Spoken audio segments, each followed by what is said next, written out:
Telangana CM Revanth Reddy ఇవాళ మరోసారి ఢిల్లీకి వెళ్లనున్నారు. సీఎం రేవంత్ తో పాటు హస్తినకు వెళ్లనున్న డిప్యూటీ సీఎం భట్టి విక్రమార్క ప్రధాని మోదీతో సమావేశం కానున్నారు. మధ్యాహ్నం 12 గంటలకు ఢిల్లీకి బయలుదేరనున్న నేతలు సాయంత్రం 4 గంటలకు మోదీతో భేటీ అవుతారు. రాష్ట్రంలో కొత్త సర్కార్ ఏర్పాటైన తర్వాత మొదటిసారి ప్రధానిని సీఎం డిప్యూటీ సీఎంలు కలుస్తుండటంతో ఈ సమావేశం ప్రాధాన్యం సంతరించుకుంది. సాధారణంగా రాష్ట్రంలో కొత్త ప్రభుత్వం ఏర్పడిన తర్వాత ముఖ్యమంత్రి వెళ్లి ప్రధానిని కలవటం సంప్రదాయం.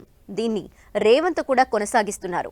రాజకీయ వైరుధ్యాలతో సంబంధం లేకుండా కేంద్రంతో పాలనాపరమైన సఖ్యతను సీఎం రేవంత్ ఆశిస్తున్నారు. మోదీతో సమావేశంలో తెలంగాణ ప్రయోజనాలను మోదీ దృష్టికి రేవంత్ రెడ్డి తీసుకువెళ్లనున్నారు. రాష్ట్ర అవసరాల గురించి విజ్ఞప్తి చేయడంతో పాటు అభివృద్ధి ప్రాజెక్టులు, నిధుల మంజూరుపై మోదీతో సీఎం చర్చించనున్నారు.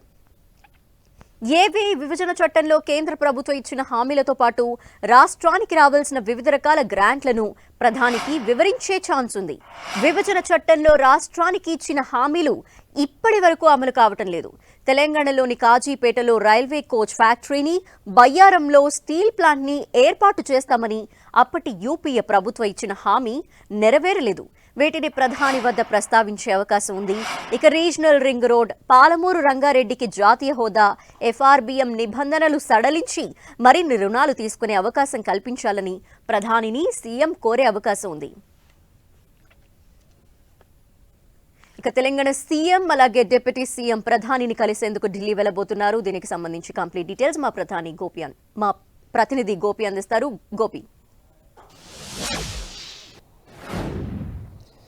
ఈ మధ్యాహ్నం హైదరాబాద్ నుంచి తెలంగాణ సీఎం రేవంత్ రెడ్డి అలాగే ఉప ముఖ్యమంత్రి భట్టి విక్రమార్క ఢిల్లీ రాబోతున్నారు. సాయంత్రం 4 గంటలకి ప్రధాని మోడీని కలవబోతున్నారు. ఆయన నివాసంలో తొలిసారి తెలంగాణలో కాంగ్రెస్ ప్రభుత్వం ఏర్పడిన తర్వాత తొలిసారి ముఖ్యమంత్రి ఉప ముఖ్యమంత్రి ఇద్దరు కలిసి ప్రధాని మోడీని కలవడం. అయితే ఇది మర్యాదపూర్వక భేటీగానే మనం చూడాల్సి ఉంటుంది.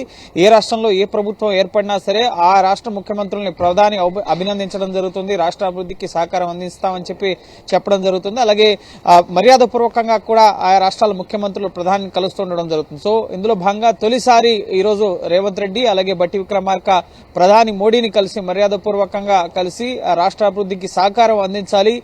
కేంద్రంలో బీజేపీ అధికారంలో ఉన్నప్పటికీ కూడా, రాష్ట్రంలో కాంగ్రెస్ పార్టీ అధికారంలో ఉన్నప్పటికీ కూడా రాజకీయ పరంగా కాకుండా రాష్ట్ర అభివృద్ధి పరంగా రాష్ట్రానికి అన్ని విషయాల్లోనూ కూడా సహకారం అందించాలి అని చెప్పి ఇటు రేవంత్ రెడ్డి అలాగే భట్టి విక్రమార్క ఇద్దరు కూడా ప్రధాని మోడీని కోరబోతున్నారు. ఇందులో భాగంగా 20 అంశాలకు సంబంధించిన కీలక నివేదికను కూడా ప్రధాని మోడీకి తొలిసారి జరుగుతున్న భేటీ కాబట్టి తొలిసారి జరిగే సమావేశంలోనే కీలక అంశాలని ఆయన దృష్టికి తీసుకెళ్లే విధంగా కూడా తెలంగాణలో ఎటువంటి అభివృద్ధిని, సంక్షేమాన్ని కాంగ్రెస్ ప్రభుత్వం అక్కడ అందించబోతోంది. 6 గ్యారంటీ హామీలకు సంబంధించి కానీ, అలాగే ఇటీవల అసెంబ్లీలో వైట్ పేపర్స్ ని రిలీజ్ చేశారు తెలంగాణ ఆర్థిక పరిస్థితులకు సంబంధించి, వివిధ అంశాలకు సంబంధించి. ఆ అంశాలు కూడా ప్రధాని వద్ద చర్చకు వచ్చే అవకాశం ఉంది. అలాగే కేంద్రం నుంచి రావాల్సిన పెండింగ్ నిధులకు సంబంధించి, అలాగే కేంద్ర ప్రభుత్వ పథకాలకు సంబంధించిన కేంద్రం వాటా నిధుల గురించి, అలాగే 14th finance commission, 15th finance commission సూచించిన నిధులు చాలా వరకు పెండింగ్ లో ఉన్నాయి, 1000 కోట్ల రూపాయలు. అవన్నీ కూడా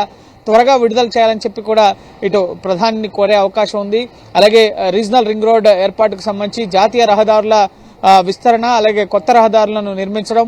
దీనివల్ల కనెక్టివిటీ పెరుగుతుంది, రాష్ట్ర అభివృద్ధి కూడా త్వరితగతిన జరుగుతుంది. అలాగే నిధులు కూడా కేంద్రం నుంచే జాతీయ రహదారులకు సంబంధించిన ఎక్కువ వాటా నిధులు అనేవి వస్తుంటాయి కాబట్టి రాష్ట్రం పైన ఆర్థిక భారం తగ్గే అవకాశం ఉంటుంది అన్న కోణంలో జాతీయ రహదారులకు సంబంధించిన అంశాలను కూడా ప్రధాని మోడీకి వివరించే అవకాశం ఉంది. అలాగే పాలమూరు రంగారెడ్డి ప్రాణహిత సేవల్లో ఏదో ఒక ప్రాజెక్ట్ కి జాతీయ హోదా ఇవ్వడం, అలాగే మిషన్ భగీరథ, మిషన్ కాకతీయ ప్రాజెక్టులకి గతంలో నీతి ఆయోగ్ సూచించినట్లుగా ముఖ్యంగా ఆర్థిక సహకారం ఇవ్వాలని చెప్పి నీతి ఆయోగ్ సూచించిన దానికి సంబంధించి ఎటువంటి సహకారం కూడా రాలేదు ఇప్పటి వరకు కేంద్రం నుంచి. వాటన్నింటికి సంబంధించిన అంశాలను కూడా ప్రధానికి రేవంత్ రెడ్డి వివరించే అవకాశం ఉంది. గోపి, రేవంత్ అలాగే భట్టి ఇరువురు కూడా ప్రధానిని మాత్రమే కలిసి తిరిగి వచ్చేసే అవకాశాలు కనిపిస్తున్నాయా, లేదంటే కాంగ్రెస్ పెద్దల్ని కూడా కలిసే అవకాశాలు ఏమైనా ఉన్నాయా? ఎస్ ఖచ్చితంగా ప్రధానితో సాయంత్రం భేటీ అనంతరం కాంగ్రెస్ పార్టీకి సంబంధించిన సీనియర్ నేతల్ని ఢిల్లీలో కలిసే అవకాశం ఉంది. ఇటీవల సిడబ్ల్యూసీ సమావేశానికి అసెంబ్లీ సమావేశాల కారణంగా హాజరు కాలేకపోయారు రేవంత్ రెడ్డి. సో ఈ నేపథ్యంలోనే అలాగే తెలంగాణ కాంగ్రెస్ వ్యవహారాల ఇన్ఛార్జ్ ను కూడా మార్చడం జరిగింది. మాణిక్రావు ఠాక్రేని గోవాకి ఇన్ఛార్జ్ గా వేయడం జరిగింది. ఇప్పుడు దీపాదాస్ మున్షిని కొత్తగా తెలంగాణ కాంగ్రెస్ వ్యవహారాల ఇన్ఛార్జ్ గా కేరళ నుంచి అదనపు బాధ్యతలతో తెలంగాణకు అసైన్ చేయడం జరిగింది. కాబట్టి సో ఆమెను కలిసే అవకాశం ఉంది. అలాగే తెలంగాణలో 6 గ్యారెంటీల అమలుకు సంబంధించి ముఖ్యంగా నామినేటెడ్ పోస్టులకు సంబంధించి వచ్చే లోక్సభ ఎన్నికలకు సంబంధించి ఎటువంటి వ్యూహాలతో ముందుకెళ్లాలి, అలాగే కాంగ్రెస్ పార్టీ ఆవిర్భావ దినోత్సవం డిసెంబర్ 28న రాబోతుంది. కాబట్టి సో ఆ కార్యక్రమంతో పాటుగా కాంగ్రెస్ పార్టీ కోసం డొనేషన్ క్యాంపెయిన్ జరుగుతుంది. సో ఆ కార్యక్రమానికి సంబంధించి తెలంగాణ నుంచి ఇచ్చే డొనేషన్స్ వీటన్నిటికి సంబంధించిన అంశాలపైన కూడా కాంగ్రెస్ అగ్రనేతలతో కూడా రేవంత్ రెడ్డి, బట్టి విక్రమార్క చర్చించే అవకాశం కనిపిస్తోంది. మర్యాదపూర్వకంగా ఇతర సీనియర్ నేతలను కూడా ఇద్దరు కూడా కలిసే అవకాశం ఉంది. అలాగే ఈ రోజు రాత్రికే రేవంత్ రెడ్డి తిరిగి హైదరాబాద్ పయనమవుతారని చెప్పి సమాచారం. సో ఇటు ప్రభుత్వ పరంగా ప్రధాని దృష్టికి తెలంగాణ రాష్ట్రాభివృద్ధికి సంబంధించిన పెండింగ్ అంశాలతో పాటుగా కేంద్రం నెరవేర్చాల్సిన అంశాలు, విభజన చట్టంలో పెండింగ్ లో ఉన్న అంశాలని ఆయన దృష్టికి తీసుకెళ్లడంతో పాటుగా పార్టీ పరంగా కీలక అంశాలకు సంబంధించి అగ్రనేతలతో, ఏఐసీసీ పెద్దలతో కూడా రేవంత్ రెడ్డి, బట్టి విక్రమార్క చర్చించే అవకాశం ఉంది. లోక్సభ ఎన్నికలకు ముందే నామినేటెడ్ పదవుల భర్తీ చేయాలా లేక ఆ తర్వాత చేయాలా, ఇప్పుడు రాష్ట్ర కార్యవర్గంలో ఏమైనా మార్పులు చేర్పులు చేయాల్సి ఉందా, వీటన్నిటికి సంబంధించిన అంశాలపైన కూడా చర్చించే అవకాశం ఉంది. ఎందుకంటే ఏఐసీసీ ఇటీవల సంస్థాగతంగా కూడా కొన్ని మార్పులు చేర్పులు చేయడం జరిగింది. రాష్ట్రాల ఇన్ఛార్జీలను మార్చడం జరిగింది. అలాగే జనరల్ సెక్రటరీస్ వీటన్నిటిలో కూడా మార్పులు జరిగాయి.